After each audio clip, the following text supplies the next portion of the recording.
The lights were hot, the stage polished to perfection, and Oprah Winfrey stood at the center, her voice carrying the weight of decades of cultural authority.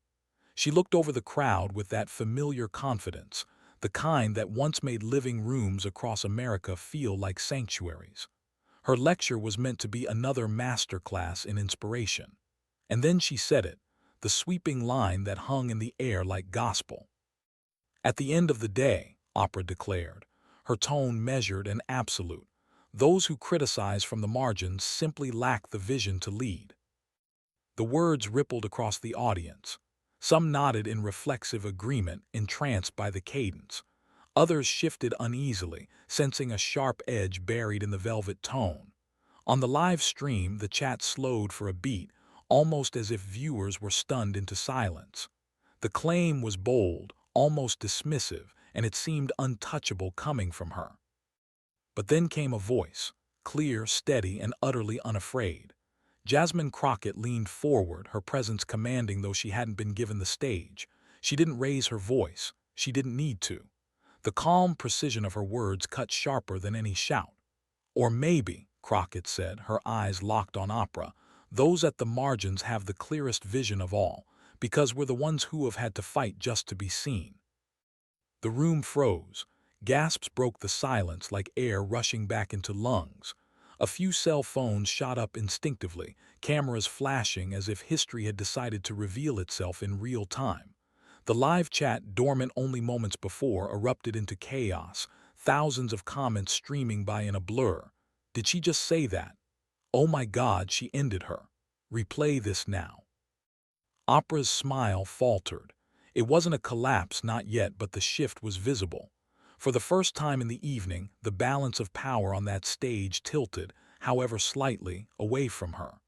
Crockett didn't move, didn't flinch. She let the silence work in her favor, as if daring the moment to stretch itself into memory. The audience leaned in, caught between disbelief and exhilaration. They had come expecting comfort, a sermon of familiar lines. Instead, they were watching a confrontation unfold, one that threatened to rewrite the entire evening. But what Crockett said next turned a celebrated lecture into an unforgettable public reckoning. For decades, Oprah Winfrey had been more than a household name. She was an institution. To millions, she embodied wisdom, empathy, and the power of reinvention. Politicians sought her endorsement, entrepreneurs prayed for her nod, and entire movements had once swelled on the strength of her words. She was the rare figure who could step onto a stage and silence a crowd before uttering a single syllable. It wasn't just celebrity. It was cultural dominance woven into the fabric of American life. That was why this lecture mattered. It wasn't some small engagement at a university hall or a taped segment for an afternoon special. It was billed as a defining live address, streamed worldwide with slick production and breathless anticipation. Oprah wasn't speaking to a crowd of hundreds. She was speaking to millions who tuned in hopping to be reminded why she'd earned her place as America's great storyteller. The networks framed it as a moment of healing, a voice of authority in chaotic times. Yet beneath the glossy marketing there lingered an undertone. Her words, wrapped in velvet, carried the faint scent of condescension. She wasn't just guiding, she was judging. She wasn't just inspiring, she was separating the chosen from the forgotten. And for many in that audience, the cracks were visible. When she spoke of those at the margins, she didn't use the word with compassion. It rang as if she were describing shadows that had failed to step into the light. For the privileged, it sounded like tough love. But for those who had lived in those margins, it sounded like dismissal. It was subtle but unmistakable, and it sent a current through the hall. The stakes could not have been higher. This wasn't a private lecture, nor a rehearsed broadcast that could be edited for tone. This was live, unfiltered, and carried on every platform where her influence stretched. Any word she spoke became headline material. Any stumble would be magnified in real time by viewers around the globe. Oprah had chosen to present herself as the moral authority, the arbiter of vision and leadership. But that crown, once secure, now trembled under the weight of one well-placed challenge. Millions tuned in expecting comfort, affirmation, the reassurance of a familiar cultural mother figure. Instead, they were about to witness something unthinkable, a clash between legacy and truth-telling, between polished influence and lived experience. The very air in the hall seemed charged, as though the walls themselves understood what was about to happen. Viewers watching from living rooms, classrooms, and crowded coffee shops leaned closer to their screens, unsure why the energy felt so volatile but unable to look away. They thought they were signing up for a moment of uplift, a shared breath of nostalgia. What they were actually watching was the beginning of a rupture, a public challenge to power so absolute it felt sacrilegious to question it. And yet, question it someone did. The stage that had been designed to showcase opera's unchallenged authority had become the setting for its greatest test. Every camera was locked, every microphone hot, every heartbeat in the room thudding in anticipation. Viewers who thought they were watching just another opera speech had no idea history was about to flip upside down. Oprah Winfrey had built an empire on the art of connection. For years, she was the woman who asked the questions nobody else would, the confidant of millions, the rare celebrity who seemed to look directly into the camera and into your soul. She transformed vulnerability into currency, empathy into empire. By the time she declared her retirement from daytime television, she was no longer just a host, she was an oracle. Presidents consulted her, spiritual leaders courted her, entire industries owed their relevance to her blessing. She had achieved something few ever could. She had become untouchable. That untouchability was both her shield and her blind spot. When critics emerged, they were drowned out by the chorus of admirers who insisted her record of giving, of lifting, of empowering was unimpeachable. Her aura was so formidable that even skeptics often softened their words, couching critiques in admiration, unwilling to risk the backlash of challenging America's beloved matriarch. The halo effect was real, and it made her nearly impervious. But imperviousness carries its own danger. Over the years, whispers began to surface about the distance between Oprah the brand and Oprah the person. She lived in a world of sprawling estates, private jets, and carefully curated appearances. Her philanthropic efforts were legendary, yes, but they were also branded spectacles. For grassroots activists, for those who lived paycheck to paycheck or fought uphill battles in underfunded communities, Oprah sometimes felt less like a neighbor and more like a distant monarch, a woman who had ascended to such heights that she could no longer hear the hum of everyday struggle. It was this subtle disconnect that threaded itself through her lecture. When she spoke about vision, about those who dare to lead, there was an implicit hierarchy. Vision belonged to those with platforms, with resources, with power. Those at the margins, immigrants, working-class mothers, overlooked youth, were cast in her framing not as leaders in waiting, but as people yet to graduate into the world of real influence. To some, it may have sounded aspirational, a call to climb higher. To others, it was a dismissal cloaked in inspiration, the kind of rhetoric that erases lived struggle by labeling it as limitation. The audience felt it. Subtle shifts in body language told the story. The applause lines weren't landing with the same rhythm they once had. Some clapped politely, out of habit more than conviction. Others folded their arms, eyes narrowing, as if asking themselves whether the woman they had come to revere still saw them, or whether she had ascended so far into celebrity privilege that she was speaking from an ivory tower. On the live stream, the chat betrayed the tension. Comments flowed in real time. This feels off. Did she just shade working people? Wait, what does she mean by margins? The very people Oprah had once made feel seen were suddenly wondering if they were being talked down to. And still, Oprah pressed on, her cadence unwavering, her voice resonant with the authority of decades. She believed in the power of her words. She always had. Yet that belief itself carried an undercurrent of arrogance, the assumption that the crowd would bend, as it always did, to her gravity. The lecture wasn't just a message. It was a performance of power, of her ability to define the terms of leadership and vision for everyone else. But cultural landscapes shift. Generations had grown more skeptical of celebrity authority, more insistent that authenticity mattered more than polish. For all her brilliance, Oprah seemed unaware of how her words echoed against a different cultural backdrop than the one she had once commanded with ease. Her framing, unintentionally or not, cast her as the voice of judgment rather than solidarity.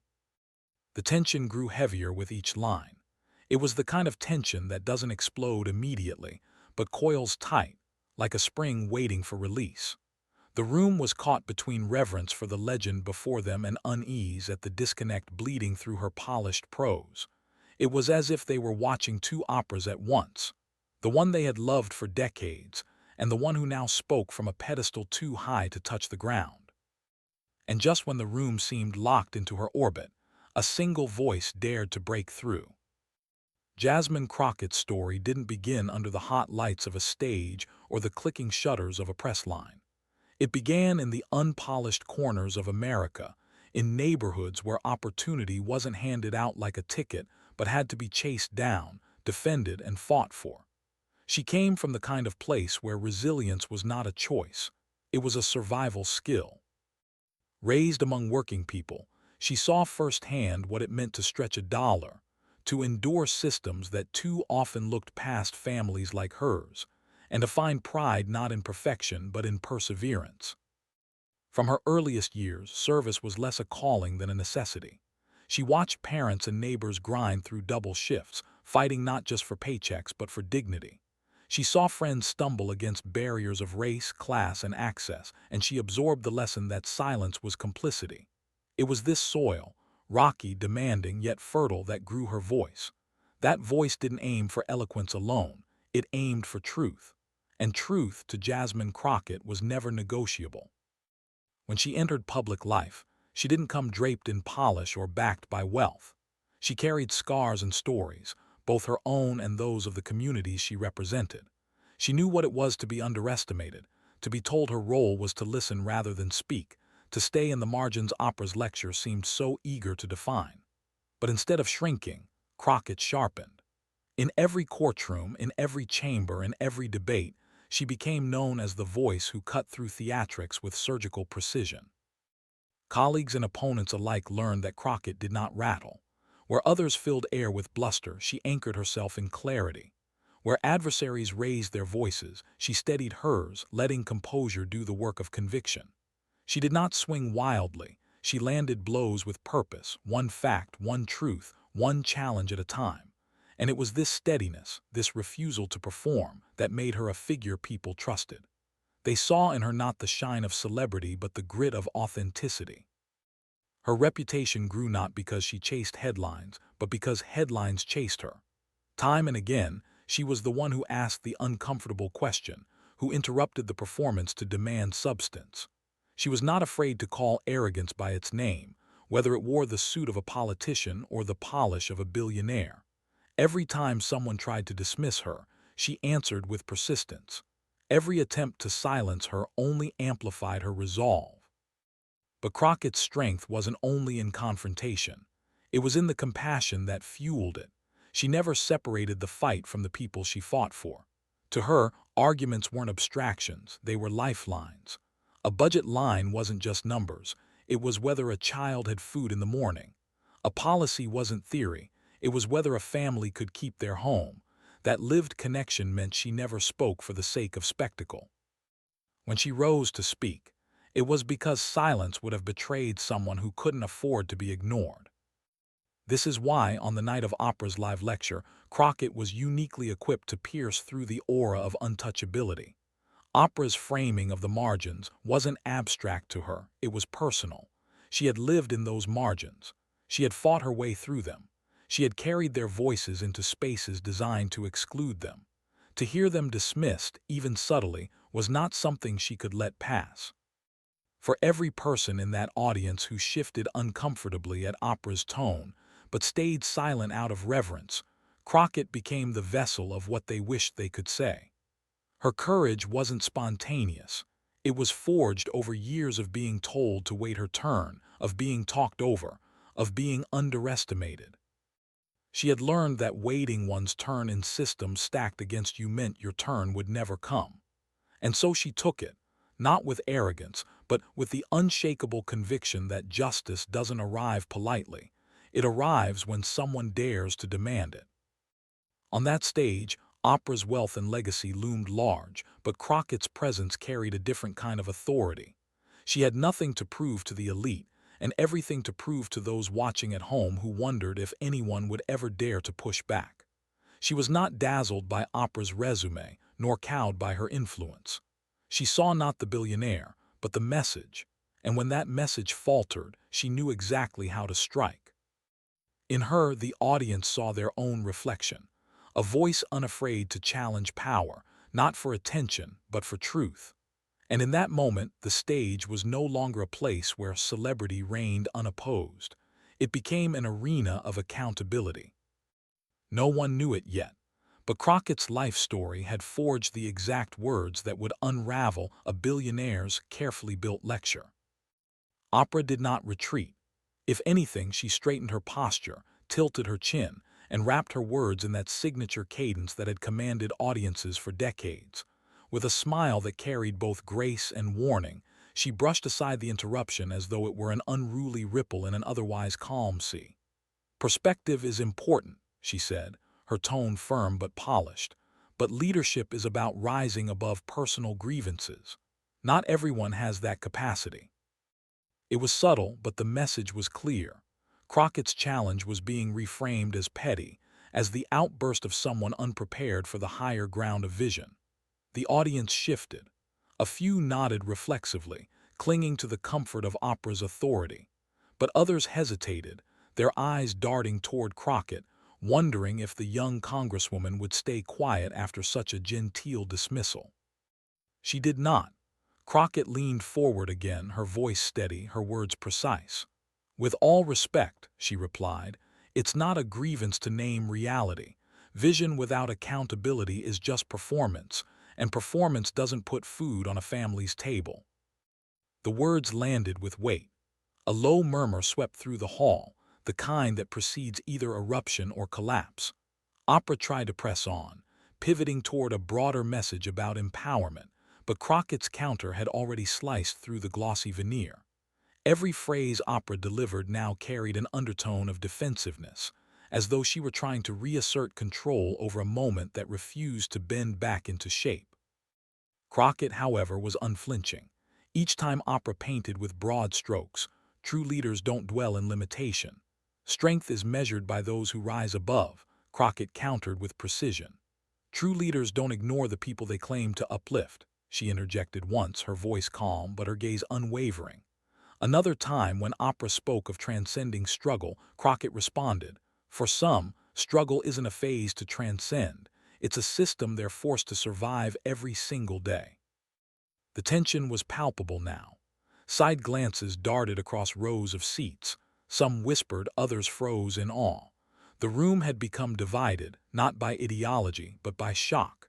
Few had ever seen anyone confront Oprah in such a way, and fewer still had seen someone do it with such composure, wit, and undeniable clarity. On the live stream, the chat was in flames. Half the comments clung to Oprah, defending her legacy. The other half erupted in capital letters, declaring Crockett the only one brave enough to say what countless viewers had felt for years.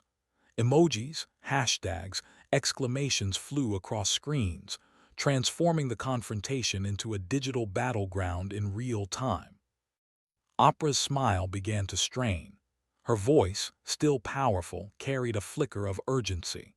She repeated phrases she'd used earlier, circling back as if repetition alone could reassert dominance.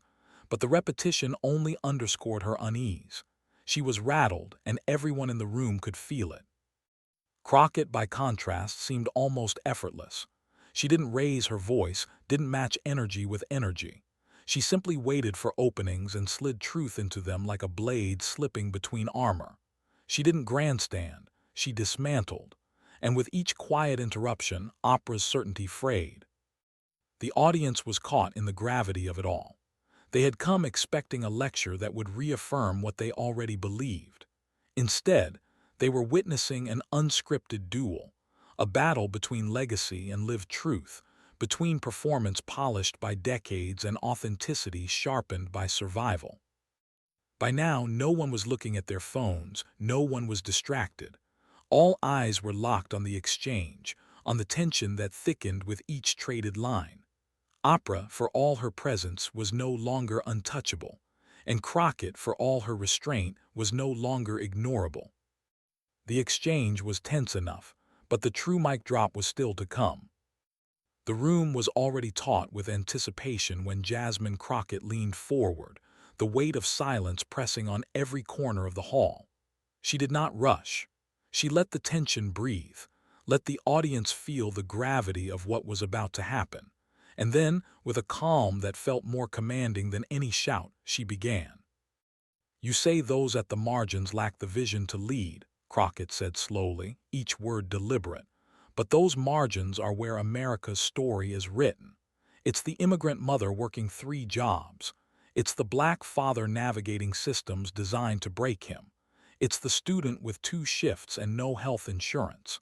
That's not a lack of vision. That's vision being tested every single day." A ripple surged through the crowd. Heads turned, eyes widened. The statement was not just a rebuttal, it was a reclamation. Crockett had reframed Oprah's lofty rhetoric into something earthbound, something real. She paused, scanning the room, letting her words sink in before delivering the next strike.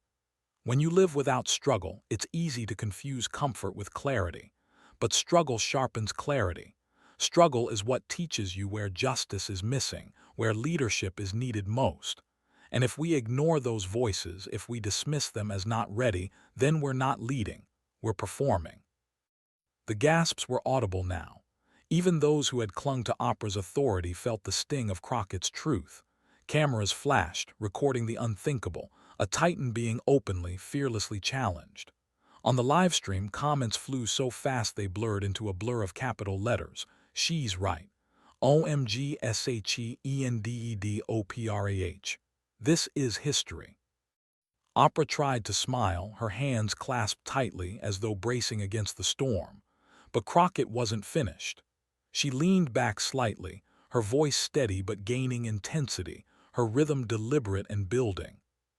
"You call it leadership to rise above personal grievances, but let's be clear, what you're calling grievances are people's lives. They are mothers fighting eviction. They are families choosing between insulin and rent. They are kids walking past shuttered schools. That is not grievance. That is survival. And survival produces leaders stronger than any stage or spotlight ever could."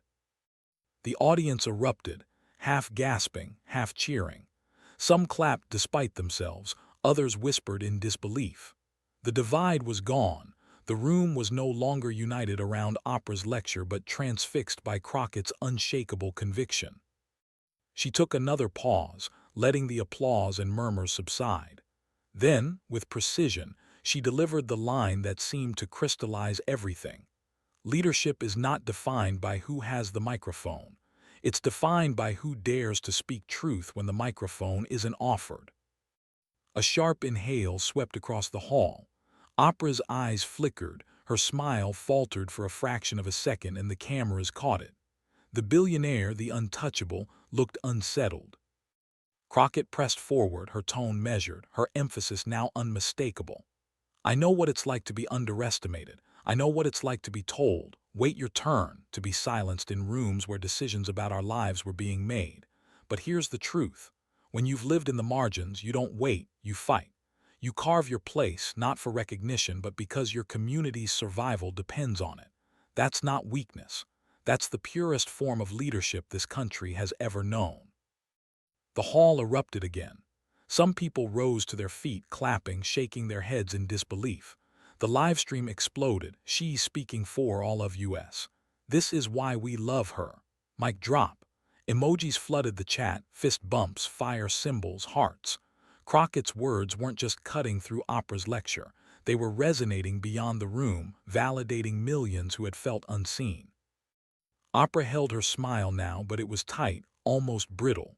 She attempted a polite nod, but the optics were impossible to disguise. She was silent, and silence, for someone who had always commanded the stage, was the loudest statement of all. Crockett didn't gloat. She didn't lean into triumph. Instead, she softened, her tone shifting into something even more powerful: empathy. "This isn't about tearing down legacies," she said, her voice lowering, drawing the audience closer. "It's about remembering who built those legacies in the first place. Every worker, every teacher, every nurse, every immigrant, every person who carried the weight so someone else could stand tall. If we forget them, if we treat them as background to the story of leadership, then we dishonor the very people who made our voices possible." The crowd was on its feet now, a roar of applause breaking out. Oprah's carefully built lecture had dissolved into background noise. Crockett had taken the moment and rewritten its meaning, shifting the spotlight away from celebrity authority and onto the ordinary people whose struggles define America. In that instant, the narrative flipped. Oprah, for all her wealth and prestige, was no longer the voice of authority in the room. Crockett was. The Congresswoman had not only defended the margins, she had elevated them to the center of the story. And as she stepped back slightly, her final words of the exchange echoed like a verdict. "The margins are not the edge of the story, they are the beginning of it." The roar of the audience thundered through the hall. On the live stream, hashtags surged to the top of trending lists within minutes. Screenshots of Oprah's stunned expression spread like wildfire.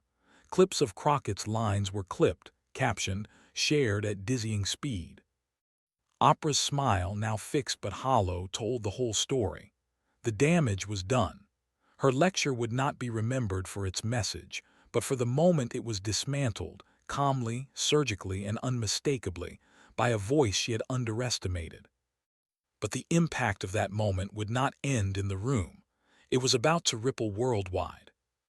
Within minutes of the exchange, the internet had detonated. Twitter, Instagram, TikTok, every platform lit up like fireworks, each clip of Crockett's words spreading faster than the last. The hashtags trended in a dizzying chain. Crockett mic drop, Oprah interrupted, margins lead. Memes appeared almost instantly, one with Oprah's stunned expression captioned, "When the teacher gets corrected by the student."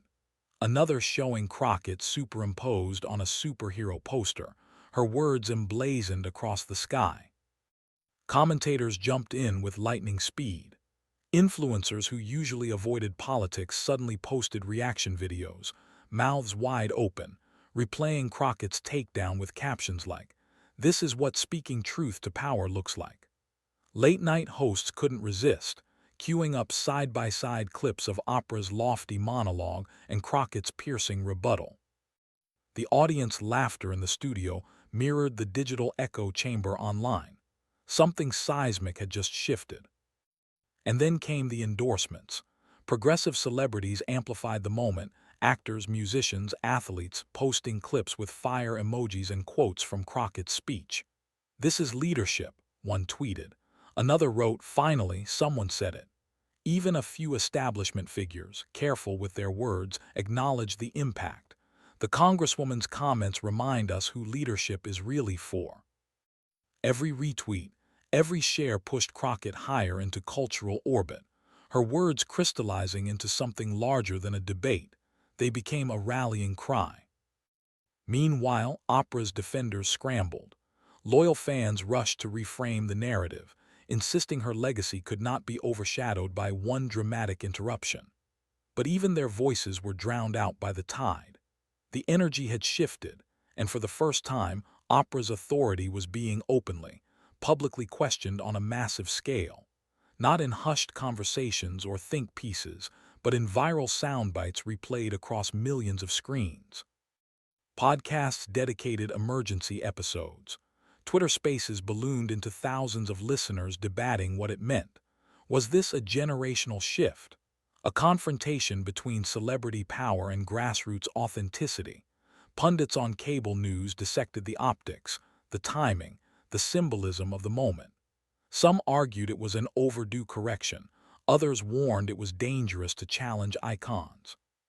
But regardless of interpretation, one fact was undeniable. Jasmine Crockett had pierced through, and the world was paying attention. Clips of her most cutting lines, "Leadership is not defined by who has the microphone," were etched into digital memory. Teachers played them in classrooms. Activists shared them in organizing spaces. Parents repeated them to children. The reach was no longer just cultural, it was personal, embedding itself in daily conversations. For Crockett, this was more than applause.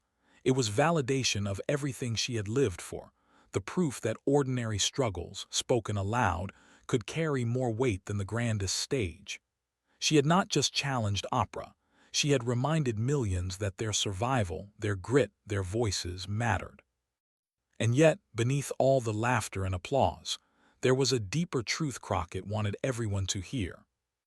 When the noise of the headlines softened, when the memes stopped flashing across phones for just a moment, what remained was not simply a clash of personalities, but a question of principle. Jasmine Crockett made it clear in her follow-up statements and interviews. This had never been about embarrassing Oprah Winfrey or about one woman seizing the spotlight from another. It was about something larger, something timeless, the idea that dignity matters more than status, and that authenticity will always cut deeper than performance. She spoke of how easily power can mistake its stage for moral authority, how the cadence of a lecture can begin to feel like truth itself. But real truth, she reminded the country, is born out of struggle, not spectacle. Our stories, she said, her voice steady and unyielding, are not props for anyone's inspiration. They are the backbone of our democracy. And if those stories come from the margins, that doesn't make them weaker. It makes them sharper, more honest, more necessary. Audiences who had cheered her viral moment now leaned in differently, not for drama but for wisdom. Crockett wasn't dancing on Oprah's stumble. She was using the light to illuminate something far more enduring. She framed the confrontation not as a takedown but as a correction, a reminder that justice does not flow from the highest stage but from the ground up. In that, she drew the contrast plainly. Wealth without empathy becomes detachment, but courage without wealth becomes solidarity. The world saw in her composure that night a reflection of its own longing, for leaders who speak with the weight of lived experience, not the polish of public relations. The moral landed with force. No matter how dazzling the production, no matter how commanding the reputation, performance cannot substitute for principle. The room full of cameras, the millions watching live, the endless replays on social media, all became a backdrop to a single, universal truth. Justice is not glamorous, but it is undeniable. Crockett's words inspired because they did not point inward, they reached outward. She reminded immigrants, working parents, students, and elders alike that their resilience mattered more than any celebrity's approval. She reminded the nation that service, not status, is the real measure of greatness. And she reminded everyone who had ever been told to sit down, stay quiet, or wait their turn that one clear, courageous voice can shift the ground beneath giants. Moments like this remind us that no lecture, no matter how polished, can outshine the raw truth of lived experience. And it was that truth, not the stage lights, not the applause, that carried forward, reshaping the story into something no one could ignore. But Crockett wasn't finished. Even as the country replayed her words, she knew there was still one message left to deliver, an invitation for millions to take this moment and make it their own. Oprah Winfrey walked onto that stage expecting to deliver another untouchable lecture, the kind that would echo with authority long after the cameras shut off. But what happened instead is now seared into memory. Her polished words backfired, and Jasmine Crockett ended the spectacle in seconds. What was meant to be a showcase of influence became a public reminder that truth does not bend to theatrics, no matter how grand the production. That moment captured why this story matters. Because in an age where power often hides behind bright lights and rehearsed lines, the raw honesty of a single voice can still slice through and command the world's attention. Crockett proved that dignity, courage, and authenticity are not just values to admire. They are weapons that can bring even the largest cultural icons to a standstill. And that is exactly why this channel exists, to shine a light on the clashes that reveal what power really looks like when confronted by truth. If this moment moved you, don't just watch, be part of the movement. Subscribe to stay connected, drop a comment with your thoughts, and share this video with others who believe that no voice is too small to make history. Every click, every share, every word you add keeps this conversation alive and growing. Because in the end, when one voice speaks truth to power, millions find the courage to do the same. And tonight, it was Jasmine Crockett who reminded us all that courage, when spoken aloud, can change everything.